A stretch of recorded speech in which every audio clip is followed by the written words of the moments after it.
Hey!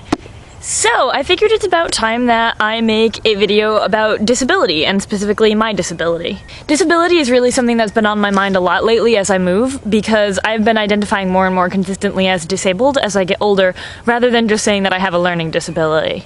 My disability specifically is dyslexia, which probably most of you already know because I have it pretty severely and I struggle with it a lot. As I'm moving locations, I'm realizing how much I relied on understanding my environment to really get around the need to read in my daily life, and that now that I don't really know my environment as well, I'm really struggling with things like worrying about getting lost all the time because I can't read road signs, and struggling with getting to point A to point B because I can't read maps. And this is something that's becoming more and more clear to me now that I'm not back in my old home. My dyslexia affects me in a lot of ways, and I can't possibly go into all of them right now, but I'm just going to tell you a couple of quick stories. For a while when I was growing up, I didn't really care about reading because it didn't come easily to me, and it came super easily to my sister, so that was just kind of her thing and I did other things. As I grew older, it became more and more of a desire for me to read, and I went through, I think, 4 home reading programs before realizing that I really couldn't do it. I hated working on those programs, but I thought if I didn't really push myself to work on them that I would never learn how to read, even though my sister learned how to read without one of those programs. Eventually I started tutoring with a professional tutor, and I do think that that helped a little bit, and I definitely gained a lot out of it, but it has still left me really struggling with books and with reading.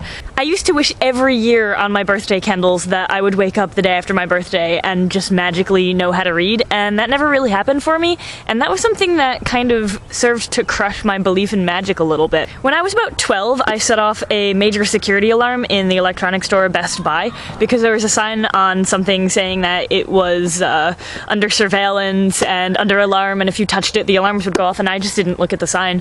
So I reached out, because there's a lot of things in Best Buy that you can like reach out and touch and grab as far as electronics, and I thought it was one of those things, so I just reached out and I grabbed it, and it set off every alarm in the store, and that was like a really embarrassing moment for me. When I was a really little kid, I thought that reading was like this magic box that was given to people at a certain age, and that I would eventually one day get my box, my reading box, and I would open it up and in it would have the secrets of reading, and I would just magically know how based on whatever information this box contained. I also seriously and for a long time considered the possibility that everyone who was claiming to be reading were just really smart people making up a lot of information really skillfully and really quickly, and that there was no reading at all, and that one day when I was older I would be able to make up information that quickly too. When I was 12 years old, I got my laptop, and on my laptop there's voice recognition software, so I can speak to it and it writes down what I say with a fair amount of accuracy, and there's also text-to-speech software that reads out loud in a voice that's kind of similar to your GPS, that sort of voice, except it's a little bit more fluid than that. That software really helped me a bunch, and now that I'm getting older, I'm seeing more and more assistive technology coming to the surface. Just today, my sister and her friend showed me a Kickstarter for a little printer that you set down on a piece of paper and it prints out what you want it to. That kind of thing would help me so much, because as it stands right now, I can't fill out forms on my own, I can't write a grocery list, and those are things that really bother me. So with a smartphone that has voice recognition software on it and a handheld printer, I could print out lists and fill out forms just like everybody else, and that's something that's honestly really huge to me. I've decided to more consistently identify as disabled because people don't take me seriously when I say I have dyslexia. A lot of people have dyslexia to a really slight degree, or dyslexia that only affects them a little bit, and although that's totally valid and that is a thing that people definitely have, my dyslexia is so far beyond that I don't really want to be lumped in with this category of people who might struggle with reading or have some difficulties but ultimately can read, when I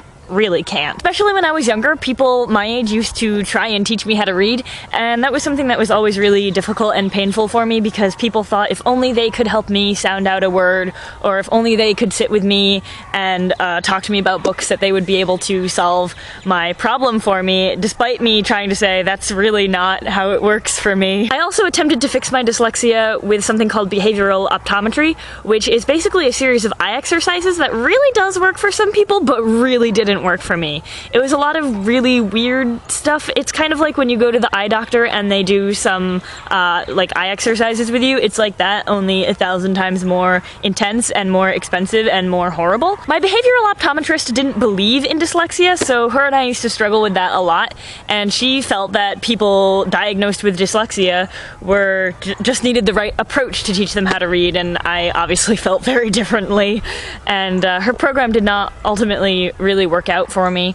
And at my original evaluation for her program, you had to read out loud, or I had to read out loud in front of her so that she could evaluate where I was at with my literacy skills, and I could not read the word king. It was the beginning of a story that started out with once upon a time, a king and a queen, and I don't remember the rest of it, but I read once upon a time and I just could not read the word king, and she said, "Wow, you can't read that? That's such an easy word. Why can't you read it?" And that was something that had really bothered me, because she was somebody who was supposed to be working with people who have this disability, and she was so insensitive about it. My biological father's mother has also said a lot of things that are really horrible, which I won't really fully go into here, but let's just say she has applied some very derogatory words to my disability and has labeled me in all sorts of ways that I would not be labeled myself, including lazy and a whole host of other things, including saying that I was making it up. It was just a very big mess when I was younger with that, and she used to take me out shopping when I was little, and I was about 6 years old, and I had just read Harry Potter. Actually, my sister had read it to me, and I found an audiobook copy in the store, and I wanted to buy it so bad, and I had my own money with me, and she wouldn't let me buy it because she said, firstly, that Harry Potter was a devil thing, and secondly, that if I had audiobooks and other accommodations, I would never learn how to read. What's really frustrating and what's really been getting me down about my disability lately is that I see my adult life in front of me, and I am afraid that I will never be able to live it like other people without this disability will, because I'll never really be able to live alone. I have trouble managing money, even. I have trouble keeping track of time, spatial awareness, depth perception. These are all things that go along with the severity of dyslexia that I have. I actually bought a book with me today. I'm living in a rental home right now, so this is a book from my rental home, and I'm just going to talk to you a little bit about the words, how they look to me. Okay, this book is really an excellent example because the typeface is really big for most people. There's my finger, and there's the size of the font, so you can see that it's very big, but it doesn't look big to me at all. I have trouble tracking. When I get to the end of a line, I can't tell where to pick up. If I don't focus on a specific letter on the page, the other letters around it, they all just kind of shift around, and I can actually watch them moving in my peripheral vision. I can see the letters mixing around. And I can see specific words, like I can see it says Quinn right there. I can see it says, she asked if the house was, but I can't tell what the next word is. So that's some of the ways in which it affects me. And the whole page, if I just let my eyes kind of not specifically focus on one letter at a time, it just all kind of swirls around, and I can actually see the motion in the letters. It's actually still really difficult for me to talk about my dyslexia because it is still something that affects me on a daily basis. Whenever I think about doing something in the new area that I'm in, I have to consider if I go to it alone, are they going to need me to read? Are they going to hand me something to read out loud? Are they going to need me to sign something? I can barely even write my own name, which it's embarrassing, you know. It's really that sort of thing. Above all else, it's really just kind of humiliating because I'm 18, I'm going on 19, and I have the literacy skills of a 6 or 7 year old maybe.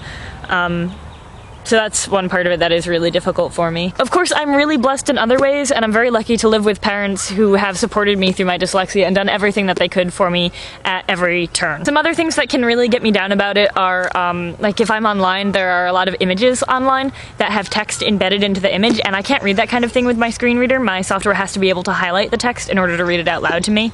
So there's a lot of stuff on Tumblr that I really can't enjoy.